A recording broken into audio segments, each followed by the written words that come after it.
Okay, we're gonna break up Alisdair MacIntyre's article, "Is Patriotism a Virtue?" into two pieces, just because it's a lengthy but important article, and I just want to hammer some points in, and I think it's just worth breaking up. Plus, I'm the instructor; I can kind of do whatever I want. So, okay. Anyways, so the question he asks, but actually, before we go into the article, he's asking a specific question, MacIntyre. Um, Actually, how about some background information on Alisdair MacIntyre? So Alisdair MacIntyre is still alive. He's professor emeritus at Notre Dame. So if you're in Indiana, he's only a couple hours away from here. Um, he's been philosophizing since at least the 1950s. He's very old, uh, and his career has had an interesting trajectory. His philosophical views have had an interesting trajectory. He started out as a Marxist in the 1950s. And throughout his career, he became a kind of a conservative Thomistic. By that I mean Thomas Aquinas. Thomism is the philosophy of Aquinas. He's kind of like a Catholic Thomist now. So he's gone from Marxism to like kind of conservative Catholicism in the past 40 years. This article blends aspects of both types of thought, more so. His Thomism, but uh, it's interesting. So we don't have a chance in this class to read everything he's ever written, but this article assumes certain points of view that he defends at great lengths elsewhere, especially in this book, After Virtue, that he wrote. Um, anyways, I'll stop blabbing, but just the point is just some background information on MacIntyre. So he's asking the question, is patriotism a virtue? Now, few quick points. What is the opposite of a virtue? What's generally a vice? So if the presumption then is the answer to this question. This is a yes or no question. And if patriotism is not a virtue, then it's a vice. It's not some third thing like it's not a virtue or a vice. It's a table, or it's just a mere quality or a property of things. The presumption is it's either a virtue or a vice, one or the other, not both. And he's going to explore the different moral theories that support a yes or no answer to that question. So how about I just get into it? Is patriotism a virtue? Is that guy right there virtuous? Although that's not quite what he's asking, because patriotism can be virtuous while there can be non-virtuous patriots. We'll look at that. That's actually me. Yeah, I have an American flag bandana. Okay, so the very first few paragraphs of the article, MacIntyre specifies the task of a moral philosopher. So this is an aside, but it's an important aside, since we're doing moral philosophy in this class. So here's my basic question. What is, according to MacIntyre, the task of a moral philosopher? Which is what we're going to be doing throughout this class and throughout this lecture. Well, he says it's to, one, articulate the convictions of society in which he or she lives, so that those convictions become available for rational scrutiny. And two, render explicit what is at issue in various disagreements. Okay, so here's an example. Edward Snowden. Some people say he's a traitor, others say he is a hero. Oftentimes, what's really at issue isn't necessarily whether or not Snowden, for example, is a traitor or a hero, but instead the implicitly assumed moral philosophies that are behind those positions. So those that say that Snowden is a traitor might be coming from a different normative moral framework than someone that says he's a hero. Or, for example, those that say that torture, if it can help American interests, should be used at, say, Guantanamo Bay. For example, to get information from suspected terrorists to save for their lives.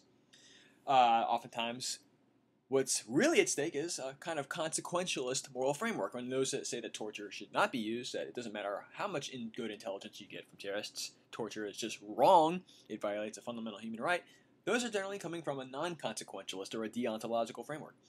Now, a lot of people that make these arguments in the opinion sections of newspapers and on the news channels don't realize what normative moral theory is driving their commitments, but it's there. And so the task of a moral philosopher is to, get to the core then, get to the root, I guess you could say, of these disagreements. And we live in a very polarized society ourselves.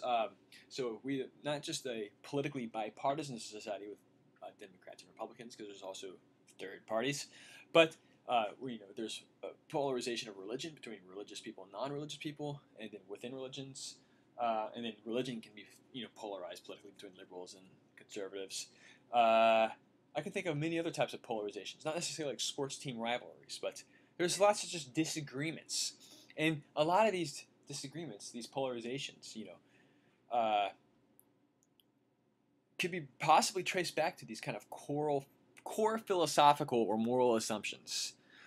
Okay, so yeah, that's what we're going to do then. We're going to get to the core of this disagreement.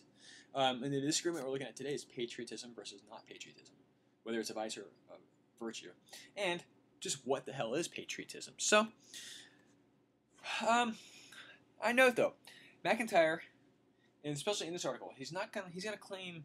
I want you to note what MacIntyre does not claim is the task of a moral philosopher, and that is to settle the debate. Although a moral philosopher can settle a debate, it's not necessarily the task.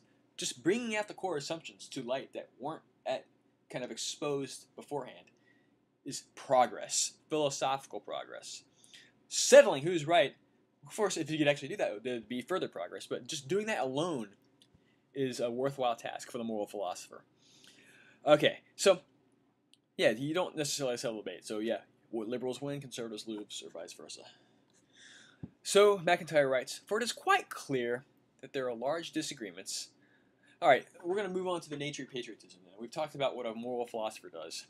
Now he's going to kind of do this. He's going to do that with respect to the question of whether or not patriotism is a virtue or a vice. We're going to see this happen throughout this class. So sometimes settling the morality of something, sometimes it's just to do that you just have to define it correctly.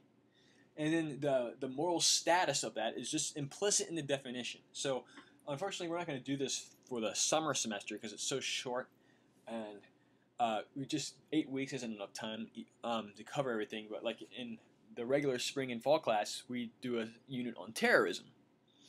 Hot topic of the day, certainly. So a big question that arises is, can terrorism ever be morally justified? Well, a lot of the answer to the question of whether or not terrorism could ever be morally justified has to do with just how terrorism is itself defined. And there's different philosophers disagree on how to define terrorism. And some definitions of terrorism, which are very plausible, which seem to be the definitions that we use in our public discourse, it just like kind of like entailed a moral status. Just by the definition of it that we're using, it's clearly, obviously, never morally justified. But other philosophers say, well, yeah, but really, you should define terrorism this way. And of course, they give arguments. They're not just doing it, pulling it out of nothing. They have good reasons themselves. But then, given the way they define terrorism, well, it's not necessarily the case that terrorism is never morally justified. So this has to do with other types of concepts. So pornography. Some people have clear convictions about the moral status of pornography being either right or wrong. Porn stars think it's nothing wrong with it whatsoever. I guess a lot of American conservatives think it clearly is wrong. Well, a lot of that has to do, not all of it, I'm not saying this will settle the debate, but a lot of that has to do with how we define pornography, the definition it used. Now, this isn't to say that in all political disagreements, it's just merely what you might say is a semant. It just merely comes down to semantics, where really it's just they're disagreeing about the meaning of words. Because I think a lot of conservatives and porn stars agree on what the definition of pornography is, for example, and I think the majority of people kind of have the same definition of terrorism. Other concepts, so don't say it's all just semantics. Therefore, it's just get a dictionary. We don't need to do any quibbling more of that. It's not. In fact, that's once you've elaborated the meaning of a concept, that's where the real debating begins, because you can debate about how to define it, and then and sometimes if you have two different concepts, just attach two different words to it. So, but anyways, I'm not rambling. I'm actually making some really good points, but I'm straying from what's on this PowerPoint slide. But the point, what we're doing here is before we can address the moral status of patriotism, MacIntyre is saying that we need to define it in itself. And he's going to give arguments for how he defines patriotism. He's not going to just pull a definition out of his ass. He's going to give arguments himself. So it's not mere quibbling about semantics, but we're drawing conclusions. We're actually making arguments about, what goes into these concepts. Okay, so he writes, MacIntyre, for it is quite clear that there are large disagreements about patriotism in our society. And although it would be a mistake to suppose that there are only two clear, simple, and mutually opposed sets of beliefs about patriotism, it is at least plausible to suggest that the range of conflicting views can be placed on a spectrum with two poles. ... Real quick. So, he wrote this before 9/11, I believe. Of course, I'm too lazy to pull up my book and look at the dates. Maybe he wrote it afterwards. Contemporary politics, though, there is a label given to a certain crowd of people, generally Democrats, and it's called the Blame America First crowd. It's the meaning term. And then there's people on the other side that have a label like jingoist neocons. Both of those people have, I think they're disagreeing about what patriotism is to begin with. And of course, they have disagreements about the moral status of it. So that's just an example. All right. So at one end, I'm quoting MacIntyre again, taken for granted by almost everyone in the 19th century, a commonplace in the literary culture of McGuffey readers, that patriotism names a virtue. So, at the other end is the contrasting view, expressed with sometimes shocking clarity in the 1960s, that patriotism names a vice. So, yeah, obviously, some people just, patriotism is clearly a virtue. A lot of, like my grandparents who fought in World War II think so. Others think it's clearly a vice. You could think of radical hippies in the 1960s. And then he's saying that it's kind of like a continuum. It's a spectrum. So you can lie somewhere in between there. There maybe. Or there. You don't have to be there or there. Alright. So, real quickly, a mutually opposed sets of beliefs are sets of beliefs such that it cannot be the case that both sets of beliefs are true, and either if one of the sets of beliefs is true, then the other is false, or they could both be false. So going back to this slide, saying that patriotism is a virtue, or saying that it's a vice, those are mutually opposed beliefs. If one's true, the other one has to be false. However, they could both be false. It could be that it's neither a virtue or a vice. It could just be a non-moral property, for example. But we're going to just assume. So, that's just an aside. Alright, so MacIntyre, before giving a positive characterization of patriotism, argues, that is, what patriotism is not. So he says that there are two attitudes that are not patriotism, but easily confused with patriotism. The first is that exhibited by those who are protagonists of their own nation's causes, because, and only because, so they assert, it is just so happens to be their nation which is the champion of some great moral ideal. MacIntyre gives the example of Imperial Germany in World War I. You history buffs can explain that in further detail. I won't go into further detail though. So what distinguishes this first attitude from patriotism? Well, one, it is the ideal, not the nation, that is the primary object of regard. So suppose it was the Cold War, and you thought Russia was just the greatest of all. Why was Russia the greatest? Because it's communist, and suppose you're just a hardcore communist. Well, in that case, MacIntyre would say you're not being patriotic, really, to Russia. Instead, you're being kind of loyal to an ideology. But loyalty to a nation is not the same thing as loyalty to an ideology. 2, insofar as... my clothes are dry. Insofar as their regard for the ideal provides good reasons for allegiance to their country, it provides good reasons for anyone at all to uphold the country's cause, irrespective of their nationality or citizenship. So going back to my example of Russia during the Cold War, suppose you really liked the Russia or the Soviet Union, I guess, because of its explicit commitment to communism and Marxism. Well, I mean, if I wouldn't have to be a Russian to admire and be loyal to Russia for that. I could be a Frenchman. And further, if France decided to become communist, and I was say Spaniard, I could just as well be loyal to that. So it's no connection to the actual history of a nation or a group of people that make up a nation. It's just loyalty to an ideology. But that's not what patriotism is, according to MacIntyre, and I think he's right. Patriotism, by contrast, is defined by a particular loyalty to a particular nation. Not just some ideology that any nation could adopt, but a particular nation that only one possessing that particular nationality exhibits. Second, patriotism is not to be confused with mindless loyalty to one's own particular nation that has no regard at all for the characteristics of that nation.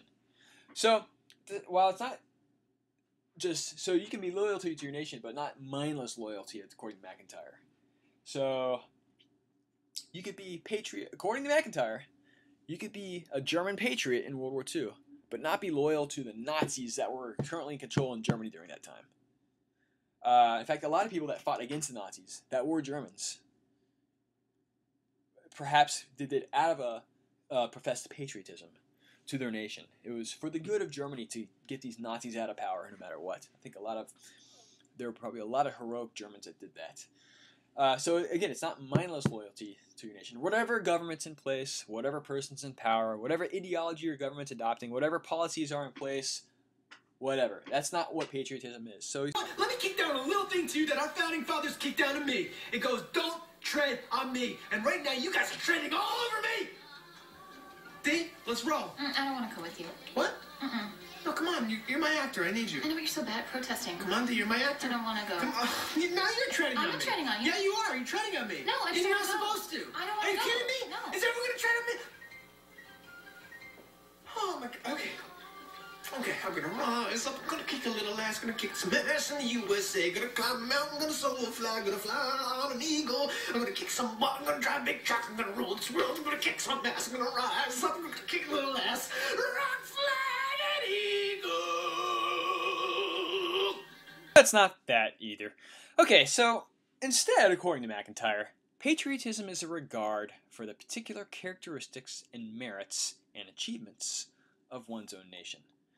So, the word particular keeps coming up. It's a regard for the particular characteristics, the particular merits, the particular achievements of one's particular nation. But there's that word particular. There's also that word own, mine, something that possesses ownership. It's a relationship between that thing and you. Patriotism is a regard for the particular characteristics of your nation, not your neighbor's nation. Your. Okay. I'm emphasizing those words for a reason. So, specifically, patriotism is a loyalty exhibiting virtue. Loyalty. So, actually, it's really a hypothetical. If patriotism is to be a virtue, then it would be a loyalty exhibiting virtue. That's what MacIntyre is saying. So, there's actually an implied hypothetical or conditional in there. If patriotism is a virtue, then it would be a loyalty exhibiting virtue, according to MacIntyre. So, just keep that in mind. So it's a loyalty exhibiting virtue. Well, what are some other examples of a loyalty exhibiting virtue? Well, there's marital fidelity, which we generally think is a good thing. Love of family, which again we think is generally a good thing. Parents should be loyal to their kids, should care for their own kids, over and above their neighbor's kids. You should love your spouse and be loyal to your spouse in a way that you're not loyal to your neighbor's spouse. Friendship. There's just something nice about friendship. Loyalty to institutions such as schools and sports teams. Sometimes I think that can go too far. For example, my father-in-law has to take Valium anytime his favorite sports team, the South Carolina Gamecocks, play, because he just gets so nervous. I'd say that's excess loyalty, but whatever. It's just the point is that there are loyalty virtues. A good husband would be a loyal husband. A good father would be a loyal father. A good son would be a loyal son. And same applies with all the female roles. Okay. These attitudes further exhibit an action-generating regard for the things one is loyal to. Suppose you're loyal to Middle-earth. Well, then you'd be willing to go with Frodo to put the ring in the fires of Mount Mordor, or Mount Doom in Mordor. So it's action-generating. It's not just a professed loyalty. It's an action-generating loyalty. So I could claim all day long that I love my wife, but if I don't actually do, good husbandy things for my wife, I actually come home, I listen to her, we do stuff together, I don't cheat on her, my loyalty generates actions, basically. My behavior can be explained by, a lot of my behavior is explained by this loyalty I have towards my wife. It's not just mere, oh yeah, yeah, yeah, yeah, like verbal, it's not a mere verbal utterance. Okay? Further, what's distinctive about patriotism, like a lot of other kind of associations where loyalty is valued, is that it's a particular historical relationship of association. So I have nothing in common with Frenchmen because I'm not French, but Frenchmen do. So that's basically, according to MacIntyre, what patriotism is.